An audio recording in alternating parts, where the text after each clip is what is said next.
Good morning, Grace and Rome students. Thank you for checking in with me today. I'm finishing up chapter 9. That's what we're about to do. Hope you guys had a really good weekend. It was Easter weekend. Hope you got to spend some good time with your families and had that extra day off to enjoy it and everything. I'm looking forward to finishing up chapter 9 with you guys today, and then we'll head on to chapter 10. And after that, we'll have our test. So we still have one more chapter to go before our test on chapters 9 and 10. The last chapter we finished, the last time I talked to you, we finished talking about the Year of the Four Emperors, which was 69 AD. That was a big chaotic year in Roman history, and the last man standing was the Emperor Vespasian. We're not going to talk about his reign, which is around 10 years or so. That'll pop up at the beginning of the next chapter. The last part of this chapter just talks about kind of during this time period of the Julio-Claudian emperors, and right after that, what was Rome like at the time, what were some developments happening just kind of in the culture in the city at the time, okay? So make sure to get some good notes here so you guys are ready when we eventually have our test on this. So the first bit of details here is on the army, things happening in the army, and just details about military advancements and what the military was like at that time. The size of the army during the reign of the Julio-Claudian emperors. Again, when we're talking about Julio-Claudian, we're talking about Augustus through Nero was the last Julio-Claudian emperor. The size was around 150,000 soldiers at this time. The pay of the average legionary during this time period, around 900 sesterces. You know, sesterces are hard to imagine today, but we've dealt with some other amounts that would give you an idea of what that would be worth, right? We talked about Julius Caesar gave 300 sesterces to a lot of people in his will. We talked about needing 1,000,000 sesterces to be in the Senate, so you get an idea that the chunk that was, but it would not make them rich by any means. That was a legionnaire's pay. An auxiliary, which was kind of a step down as far as troops go, would have a lesser pay than that. With this many soldiers, you know, back in the, I don't know if you want to call it the good old days, but back, you know, let's say when, you know, in the time of Sulla or something, the army was kind of raised when it needed to raise, and the men were not fighting if they didn't need to fight. It wasn't a professional army that was just around all the time. So you might pay your men after by giving them land that was seas or things like that. But with a professional army like this, where soldiers are serving for 20 years and it's a professional thing, you need to pay them an actual, you know, some way that's meaningful to them. So monetization was needed. So to do this, the government started upping the production of coins, which had been done before this, but never on maybe a broad enough scale to actually pay soldiers with. So imperial mints were established at Rome and also a city north called Lugdunum.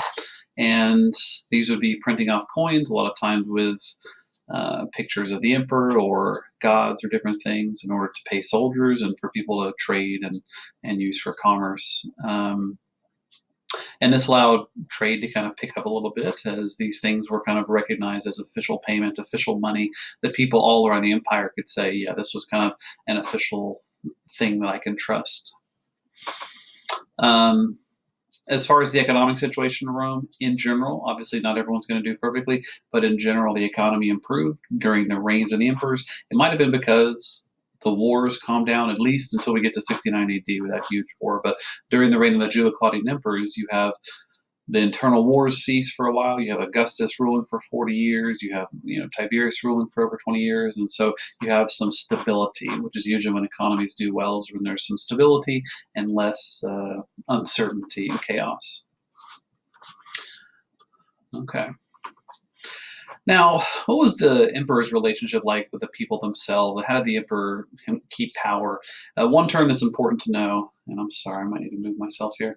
One term that's important to know that historians and experts who study this have kind of dubbed beneficial ideology. And this is the term they use to describe how emperors kind of kept their hold on power. And we might think looking back that it was just that the emperors would, well, they had a bunch of soldiers and they had their guards and they kind of kept control in the city, and that's just how it worked. It wasn't exactly like that. Even with all the guards roaming around the city, if everyone at the same time just chose to, you know, revolt or to not follow the emperor's wishes, that emperor's not going to keep power. So he had to do things to make people want him to stay emperor, to think that him being emperor is better than whatever they would get from overthrowing him. So it's just like nowadays in the United States, people follow the laws, most people, right? And the police go after those few people who aren't following the laws. If everyone at the same time decided the laws meant nothing and we're all going to break them all at once, there's no way our government and our police forces could deal with that. They just just wouldn't be able to. Same thing in ancient Rome. They had to, keep enough of the people happy and that didn't always work out. When things don't work out like that, you have like Nero, who basically has revolts popping up and he has to commit suicide. So, beneficial ideology meant that Roman emperors were expected to be consciously magnanimous. They were supposed to show that they were looking out for people and make gestures and actions that show that they had the people's best interests at heart. Obviously, some emperors are better than others. That's why some emperors were popular and some were not popular. But things we're talking about here would be like construction projects. Are you making buildings for the people? Are you making nice roads for the people? Cheap grain was a big one. Are you keeping the grain prices down and making sure the grain is coming in on time and delivered on schedule? And also lavish entertainments. If you're an emperor who was throwing gladiatorial fights and chariot races and theater and things like that, the people really love that, right? Again, it's a balancing act. You obviously can't just do that nonstop because there's money involved in stuff, but you need enough to keep people happy. There was a famous Roman author called Juvenal who wrote on various topics treatises called satires. But in one of his satires, he mentions that one of the keys to keeping people under control and to keep people happy and to make sure there's no government unrest is to give people panem et circenses, as you can see the term here, and that would mean bread and circuses. Bread representing food and circuses representing some sort of entertainment. So he basically commented, and probably accurately, that if the common people, the plebeians, the lower class people, if they have enough food to eat and they have some occasional entertainment, they're going to be happy enough to not revolt and to riot and to make trouble. If you take away their food, you take away their entertainment, that's when they don't have enough to lose. So that's where that term bread and circuses come from. Sometimes emperors would distribute other things besides grain and depend on the emperor and what kind of situation they're in, but occasionally there was distributions of other goods, sometimes even bits of money. They were supposed to show aid whenever a certain place in the empire was struck with disaster. That was supposed to be one of the benefits of being in the Roman Empire, was that if disaster struck, Rome was there for you. So, for example, after Mount Vesuvius erupted and destroyed Pompeii, they actually sent a rescue mission once they got word and knew what was happening to try to help Pompeii recover from that. When they got there, they realized it was too far gone and it was too devastating. They didn't know that, but they tried to do that. So if part of the empire was struck by maybe a foreign attack or earthquake or storms, things like that, the emperor and the government was expected to respond to them. Let's see. I mentioned this when we talk about Claudius, but during the reign of Claudius and in the reign of Nero, freedmen kind of rose in prominence. These are slaves who had been freed, and they kind of took up more and more prominent positions during the government. Sometimes they might be looked down upon by plebeians and by upper class people, but in general, their lots and their positions in government rose.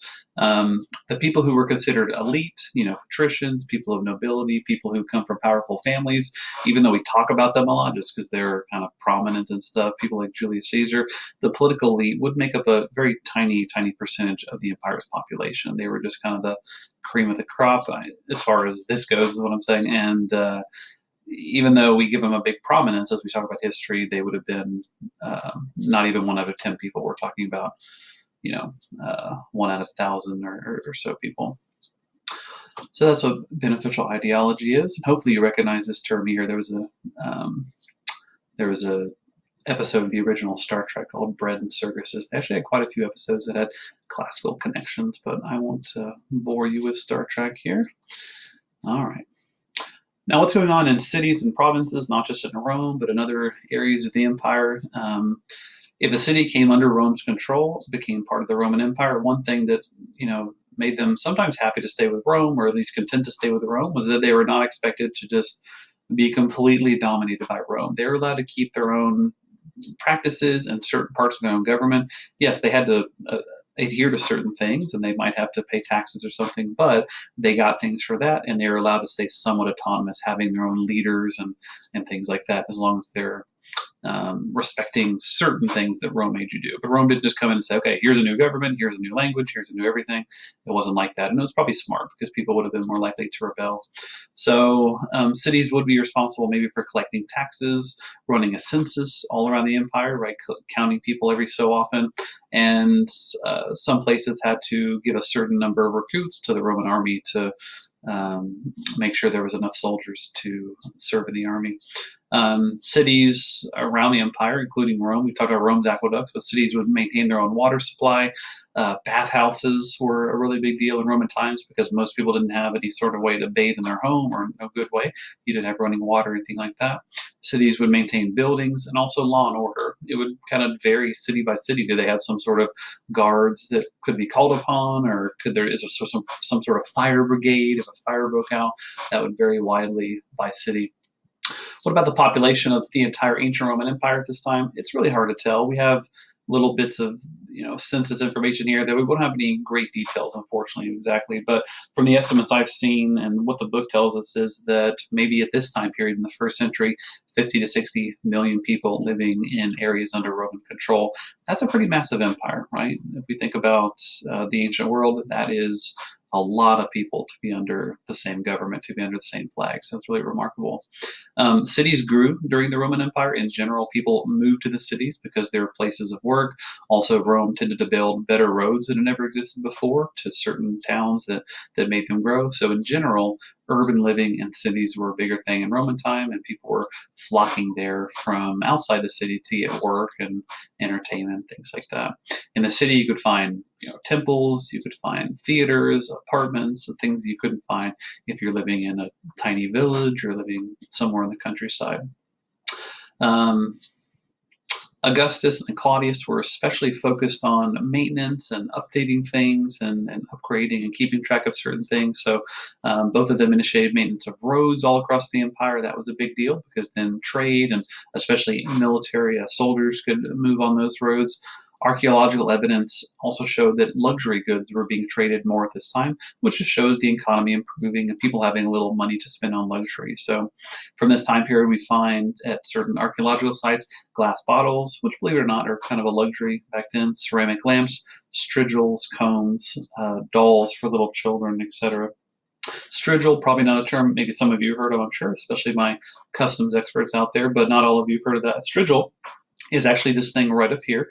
And this would be if you go to a bathhouse, one of the rooms, there's multiple rooms in the bathhouse where you would take a bath in hot water or cold water or a steam room. But there's also a bath where you would get oil massaged into you, maybe olive oil or something, and then it would be scraped off with this strigil. The idea was it's kind of cleaning you by taking the grime off. The oil is being scraped off of you. So that is what a strigil is, and that's an example of a strigil they found at one of these archaeological digs. All right, moving on to women and local languages and culture. In ancient Rome, women tended to enjoy increased visibility, especially compared to ancient Greece. When we talked about in Greece, women were not really expected to have a public life very much. So in Rome, it's not like women controlled everything, but they did have more of an increased visibility, able to take part in public life, etc. And I'll move myself here so you can see this adorned Roman woman in the picture here with jewelry and everything you can think there. Some of the reasons that women's prominence continued to rise in ancient Rome. Augustus, of course, we talked about his stress of the family and how wanting to increase marriage and whatnot. So because of that, women were placed in more of a position of importance. Women were needed to be strong members of the family, but also to have children, which was something that Augustus really, with his legislation, he really promoted. Right. Also, you have some prominent, powerful women who kind of set the example for others, and just the fact that people see, okay, this woman's kind of in a position of importance. She's doing stuff. She's making moves. It kind of would raise the abilities and prestige of all women. So, for example, Livia, who was Augustus's wife, she was by his side and really had a huge influence on his ruling regime for many years, decades. And then Octavia, his sister, also a prominent woman at the very top. We've already talked about Agrippina, the wife and niece of Claudius. So we'll continue to have women like that kind of exert a large amount of influence, even if they're not technically the emperor themselves per se. They have a huge amount of influence on what goes on behind the scenes. Also, women were a big thing in certain religious positions. We talked about the Vestal Virgins before. That was a big deal. But other religious positions were sometimes able to be held only by women. Now, as far as languages around the empire, another thing Rome did whenever they came into your area, and again, if you became part of the Roman Empire, it was not the idea that your language just had to go. Like, okay, you speak Latin now. Rome did not demand that you just give up your language, they would allow that to happen. Now, maybe some of the people in your city, especially leaders, would want to start learning Latin so they could deal with Roman officials. That probably happened, but there was no systematic stamping out of local languages or anything like that. But of course, Latin would dominate for official things, official correspondence and letters, and especially in the army. To be a soldier, you had to know at least some basic Latin because that's what your commander would be using. But as far as you lived in some little town in Britain or something, it was not. You would probably not learn Latin. You would not need to learn that unless you had some sort of governmental position. Now, if you're in one of the eastern provinces, Greek was much more of a common language to know there. Sometimes we just think that everyone spoke Latin all around the empire, but the eastern provinces continued to speak Greek all through Roman times, and until the Roman Empire fell, the Greek language was the most common language. You might know that the New Testament of the Bible was written in Greek, so Greek remained very, very popular, even though Greece, eventually became a Roman province. Some documents were published parallel in Latin and Greek. So, say they're posting some document in the city square for people to read, a law or pronouncement or something. Sometimes they would post it, on one side in Latin, on one side in Greek, just to make sure that a high number of people could read that. So local cultures were not stamped out. The idea was that you're going to accept some of our Roman sensibilities and things like that, but it's not just all of your previous culture has to go. The Romans were lenient with things like that. Now, of course, a big part of culture is religion. In an empire like this, it's a massive empire, so there's going to be different religious beliefs, different gods and stuff all around the empire. So most places of the empire were polytheistic. We do have a few things. Of course, we've already talked about Judea and Judaism and stuff, so not all, but most places were polytheistic. Even after Rome annexed your area, you were allowed to keep your own gods, right? Maybe the Roman gods would kind of creep their way into your society, but it wasn't that you had to give up your gods, the gods of your forefathers and the gods of your family and stuff. In some of these areas, for example, there were these powerful female deities, sometimes called mothers in their own language. They remained in Gaul for many, many years. Another example would be Sylvanus, god of the woodlands, who was not really one of the original Roman gods or anything like that, but he remained popular, especially in areas where there was lots of wooded lands. Kind of just shows how where you're from affects your culture and your religion. And this is a statue here you're seeing of Sylvanus that was found in one of these areas.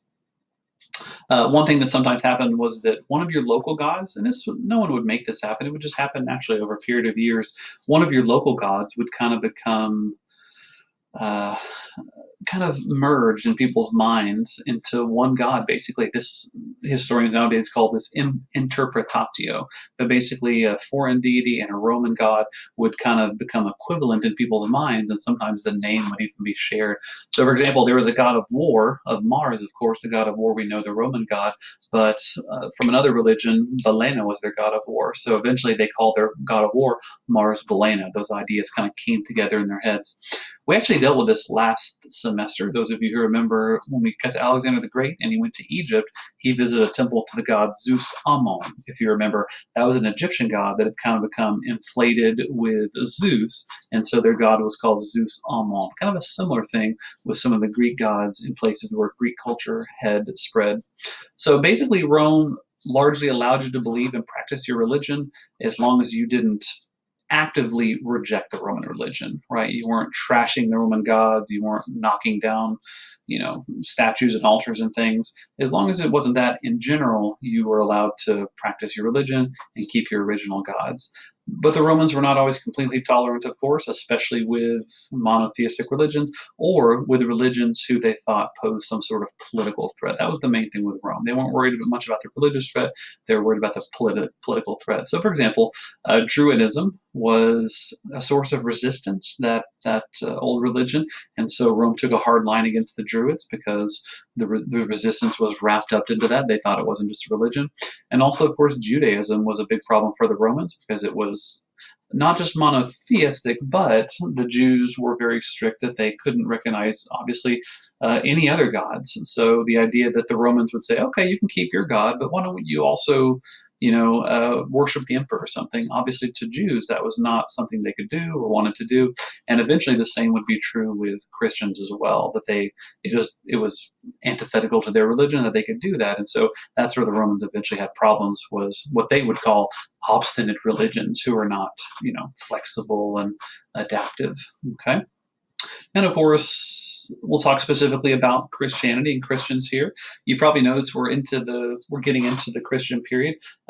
Jesus was born during the reign of Augustus, and he was crucified during the reign of Tiberius. So during this chapter, we've actually kind of gone over the time period when Jesus would have been alive and started his ministry and everything. So, of course, Christianity spreads kind of slowly but surely, just over hundreds of years. So during the time we talked about in this chapter, Christianity is still a pretty small thing, but we do know some things about it. It was first noticed by Rome during Tiberius's reign, because that's when you had the whole debate over the crucifixion of Jesus. So that's when there was actually, news about this reaching other people. It was a tough case for Roman authorities because they wanted things to be calm in the areas they ruled. They didn't want there to be uprisings and things, and so that's why this particular one would have been a tough situation. Of course, like I mentioned, Christians were strictly monotheistic, and early on, Rome kind of viewed Christians as kind of a sect of Judaism. So they just thought, well, these Christians are kind of Jews, but they just kind of have this other little bit attached onto it. So that's how they thought of it. And the Romans, at least the Roman government, didn't really concern themselves with the debate about Jesus Christ per se. That was really seen as a local concern that they just didn't want to grow into a problem. Of course, we know from Roman sources, but also from the Bible, that Pontius Pilate, who was the governor of Judea whenever Jesus was, accused of his crimes, Christ had been brought to him as a potential dangerous religious leader, and he had to choose what to do with Jesus. Do I do what's being, demanded here? And he had to make that big decision. So he did an investigation, and eventually Pontius Pilate, as we know, sentenced him to execution. A lot of this was pressure from some of the upper Jewish authorities, and also from the crowd, who was kind of riled up against Jesus. So after Jesus was crucified, of course, the religion is still there, but it's very, very small. It's very small. It hadn't even probably no one in Rome at that time would have been Christian, because Christ had just then died. So Christianity drops off of Rome's radar for a while after Jesus' death, eventually to get back on it. Of course, we already talked about Nero, and earlier in this chapter, he blamed the big fire on the Christians, the big fire of AD 64. But I think I mentioned this before, but kind of ironically, his brutality, where he actually did, torture and humiliate Christians, it might have actually strengthened the new religion, just because the people were kind of sympathetic to these Christians. Even though we don't know much about these Christians, it's kind of, we're sympathetic to their plight because they're getting so badly hurt here by Nero. But also just this idea of martyrs. People can rally around martyrs. So now Christianity actually has martyrs who were officially martyred by the government, and that's something they can rally around and might coincidentally make the religion stronger. So by the year 120 or so, which we're not quite to, but pretty soon we will be to, key features of Christianity had started taking shape and had taken shape. We had an organized priesthood by that time, and this would be, less than 100 years after Christ's death. The scriptures had taken shape. The New Testament was still had been written around that time, or was in the process of being written. Actually, during this whole time period we're talking about, baptism was one of the key components, and a belief in salvation and the afterlife. To give you an idea, when some of these books of the Bible were written, we think that the epistles of Paul and the Gospel of Mark were written between maybe AD 50 and AD 70. That's pretty much that would be mostly during the reign of Nero for the most part, right? We also know that Christianity tended to spread in the cities before the countryside, interestingly, probably just because it was a more densely packed area, and things like that could spread more easily rather than if you live in some tiny village or live out in the countryside. And interestingly, the term pagan, which we still know was a term for a non-Christian, it comes from the Latin word paganus, which meant someone from the countryside. So even when Christianity started becoming a little more popular and was growing, the people in the countryside remained pagans for even longer, because the religion just took longer to reach them out there.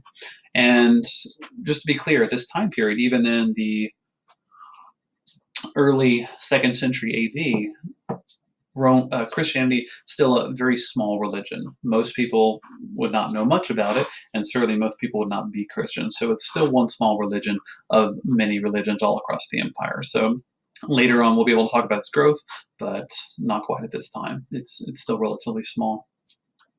And one last part of just religion at this time was the cult of the emperor, or the emperor's cult. The imperial cult cut across various religions. It could be shared. You could be a member of a religion, but also participate in the imperial cult. Obviously, monotheistic religions like the Jews and Christians would not want to participate in something like this. But some, other religions who were pagan, they might say, "Well, we can keep our religion, but we'll also participate in the imperial cult." In other words, worship of the emperor or worship of the emperor's almost spirit. So the idea of the imperial cult, the members of the emperor's leadership would think that this would be a kind of unifying force across a diverse empire. How do we keep all these people together? Because the Roman Empire, we got different religions, we have different languages, we have different, geography all around. How do we keep people together? One thing is all being able to rally around this, the idea of this emperor. We've seen this before. We know that emperor worship probably had Hellenistic influence from the Greek world. We know that Alexander the Great had cults pop up to worship him. There was temples dedicated to him, and that he actually kind of leaned on those things more and more over time. Even though Rome had never really worshipped per se, it had already happened where certain leaders could become a god after their death. That happened to Julius Caesar, that happened to Romulus. So the jump to becoming, worshiping someone during their life, it didn't happen in Rome as early. It happened in outer areas also, but it wasn't that big of a jump. Also, triumphant generals had been, not literally worshipped, but basically venerated and propped up in a big way, and they were dressed up like Jupiter during their triumphal parades, the triumphos that I've told you about before. Of course, speaking about Caesar, there's a shrine to Caesar. You can actually still see the area where that is, and people still put flowers on it even to this day. It's a place where his body was cremated. Interestingly, there was a meteor that people saw in the sky that was not long after his death, and this was kind of a rumor or a legend or whatever you would say, that Caesar had risen to heaven, and that meteor was a proof of him going to live with the gods, and he was eventually deified by the Senate just shortly after his death in 42 BC. We talked about that before. Augustus and every emperor through the late 4th century, so for hundreds of years afterwards, assumed the title of Pontifex Maximus, which was, of course, like leader of the Roman religion. Now, how did Augustus feel about the imperial cult and the religion as far as the worship of him? Augustus, from what we can tell, seemed to be uncomfortable with this. He discouraged worship of himself while he was alive. But after death, he was deified by the Senate, just like his uncle Julius Caesar had been, and some other emperors later on would be. Not all emperors would be. Some emperors who were unpopular with the Senate, they're not going to get the deification treatment. But Augustus did, and some other emperors did, and sometimes members of the emperor's family. For example, Livia is also deified after her death, the emperor's wife, right? So, just a snapshot of what Rome was like at this time. I find some of this stuff fascinating. I wish we were together in school still. It's a shame because these would be cool things for us to talk about together and kind of chew over a little bit. But that is the end of chapter 9. So I'm going to leave you guys there for today. Thank you for following along so carefully with me. And make sure to pop into my office hours if you have any confusion or trouble on chapter 9. And pretty soon we will start chapter 10, and that will start with Vespasian and what we call the Flavian dynasty, which is the beginning of Vespasian's reign. Okay, so I hope you guys are doing very well, and I will talk to you very soon with chapter 10. Valete.